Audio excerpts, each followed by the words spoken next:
Hello everyone, this is Gaurav here and welcome back to the channel. क्या हाल है भाई? आप सभी की उम्मीद है काफी अच्छे होंगे।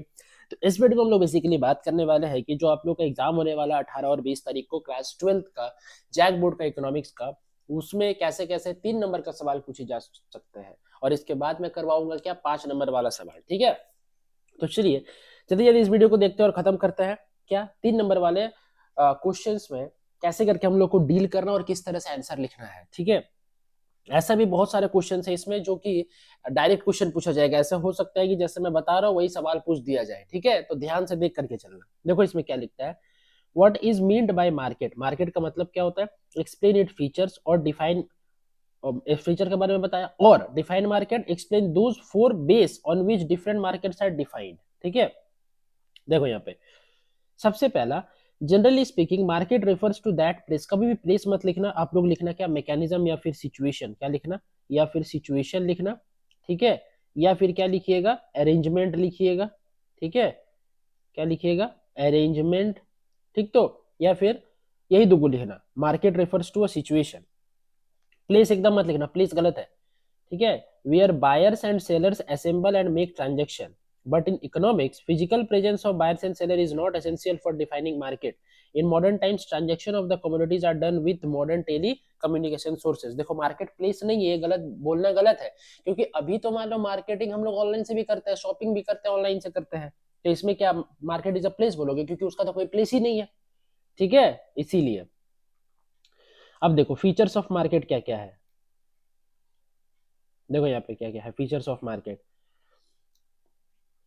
सबसे पहला है, main characteristics of the market are as follow. सबसे पहला, one area. The term market in economics does not refer to any fixed place but indicates that area where buyers and sellers are present and compete with each other. वो एक ऐसा जगह है जहां पे buyers और सेलर मीट करते हैं, और वो एक ऐसा मैकेनिज्म है जहां पे बायर्स और सेलर मीट करते हैं और एक दूसरे के क्या सामान बेचते हैं और खरीदते हैं। डन है। चलो दूसरा number, presence of both buyers and sellers. An area is called the market where both buyers and sellers are present and compete with each other.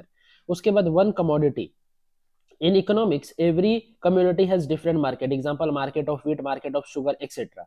और नंबर फोर्थ है, one price of the commodity. Market contains only single price of the commodity due to competition between buyers and sellers. Next question क्या है, right any three features of perfect competition market. यानी कि पूर्ण प्रतियोगिता बाजार का क्या क्या फीचर्स हो सकता है। सबसे पहला जो है पॉइंट वो क्या है, large numbers of buyers and seller. देखो perfect competitive market has a large number of buyers and sellers and hence any buyer or seller cannot influence the market price. In other words, individual buyer or seller cannot influence the demand and supply conditions of the market. उसके बाद क्या है, homogeneous product. The unit sold in the market by all the sellers are homogeneous in nature. Homogeneous मतलब समांतर, यानी जो भी समरूप होगा। ठीक है, क्या होगा, समरूप। समरूप मतलब सेम होगा। होमोजेनियस का मतलब सेम, जो भी सेलर सामान को बेचेगा वो एक जैसा बेचेगा, तब ना कंपटीशन होता है। क्योंकि कंपटीशन का मतलब क्या होता है कि सर कोई दो सेम कंपोनेंट्स के बीच में होता है। ठीक है, तो पूर्ण प्रतियोगिता बाजार यानी परफेक्ट कंपटीशन मार्केट हम तभी बोलेंगे जब कोई दो सेम सामान के बीच में हो। ठीक है, अच्छा। थर्ड में क्या कहता है कि free entry and free exit. देखो in perfect competition any new firm may join the industry or any old firm may quit the industry. Hence there is no restriction on free entry or exit of the firms into or from the industry. यानी आप कभी भी, आपका जब भी मन करे तो आप मार्केट में दुकान खोल सकते हैं, और कभी भी मन करे तो दुकान से आप क्या बंद भी कर सकते हो। डन इतना दूर तक। चलो नेक्स्ट क्वेश्चन देखते हैं, right any four features of macro economics. Macro economics का किन्हीं चार फीचर का वर्णन करें, या फिर चार क्या विशेषताओं का वर्णन करें, ऐसा बोल सकते हैं। चलो यहाँ पे number one, study of macro units. Macro economics studies the macro units of the economy like national income, total production, total employment, general price level etcetera. ठीक है, यानी कि पूरा सिर्फ होल के बारे में बात करेगा। related to whole economy, macroeconomics studies the policy related to the economy as a whole. It does not analyze the effect of macro policies on an individual unit but studies the effect on the society as a whole. Done. तो तीसरा क्या कहता है, macro economic variable. देखो macro economic variables are important part of subject matter of macro economics. Macro economic variables are related with the entire economy. A few macro economic variables are national saving, investment, GNP, national income, total employment, aggregate demand, aggregate supply. यानी ये जो aggregate demand, aggregate supply, national income, employment and saving, ये सब क्या है, macro economic variable है। Micro economic variable जैसे individual demand, individual supply, ठीक है, इंडिविजुअल इनकम, ये सब माइक्रो इकोनॉमिक वेरिएबल है।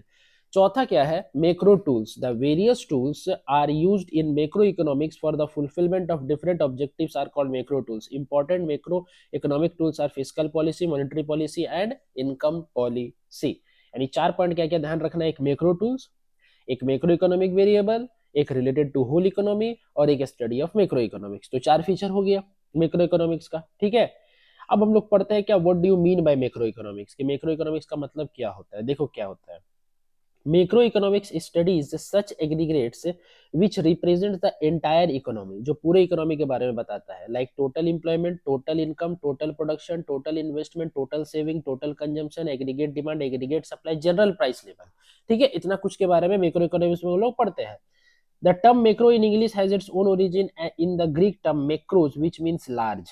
ठीक है, इसका मतलब क्या होता है, राज। और ये जो है ना प्रोफेसर रैगनर फ्रिक्स के द्वारा लाया गया वर्ड है, प्रोफेसर रैगनर, FRISCH, फ्रिस।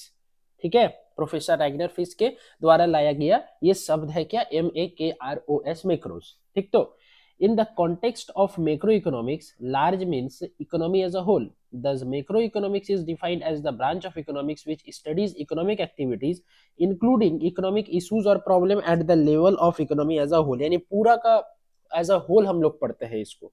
ठीक है, चलो नेक्स्ट क्वेश्चन क्या है, जैसे कि हाँ, सवाल ये है कि इंटरमीडिएट गुड्स और फाइनल गुड्स के बीच में क्या बताना, अंतर बताना। काफी इंपॉर्टेंट सवाल है। सबसे पहला है, देखो these goods are used in the production of goods और for resale in the firm. Intermediate goods में, फाइनल गुड्स में क्या है, final goods are those goods which are purchased for final consumption, that is this will be no further production would be made from those goods. यानी intermediate goods further production कर सकता है लेकिन final goods further production नहीं कर सकता। दूसरा number क्या कहता है, they are neither included in national income nor included in domestic income, और they are included in both national and domestic income.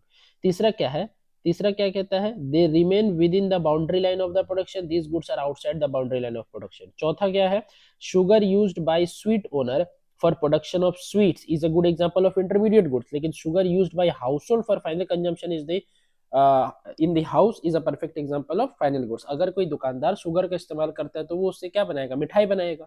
और अगर कोई हाउस होल्ड यानी घर वाला व्यक्ति जैसे हम लोग अगर शुगर खरीदते हैं तो हम लोग उससे और कुछ बनाएंगे नहीं, हम लोग शुगर से क्या करेंगे, फाइनल उसको कंज्यूम करेंगे।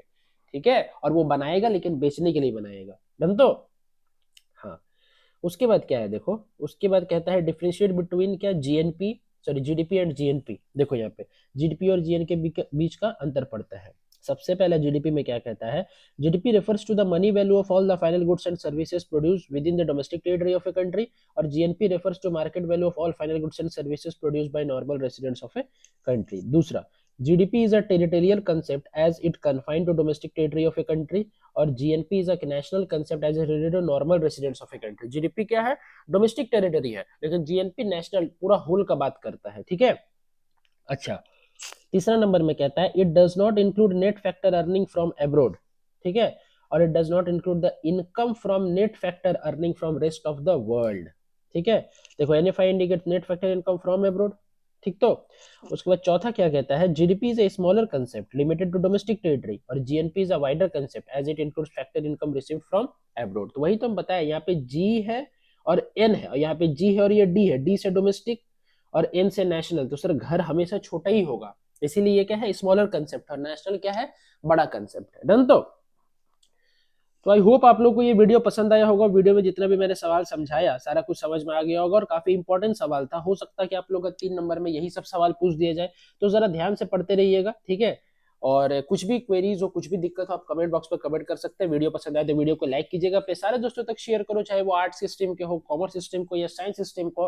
अगर उन लोगों का सब्जेक्ट इकोनॉमिक्स है तो आप प्लीज प्लीज प्लीज, मेरा रिक्वेस्ट है, आप शेयर करो। मेरे चैनल में बने रहने के लिए चैनल को सब्सक्राइब कर दो, बेल आइकन को प्रेस कर देना, ताकि सारा नोटिफिकेशन, सारा नया नया वीडियो का नोटिफिकेशन आप तक पहुंच सके। तो चलिए मिलते हैं नेक्स्ट वीडियो में। Till then bye bye, wish you all the very best for exam, keep growing and keep learning.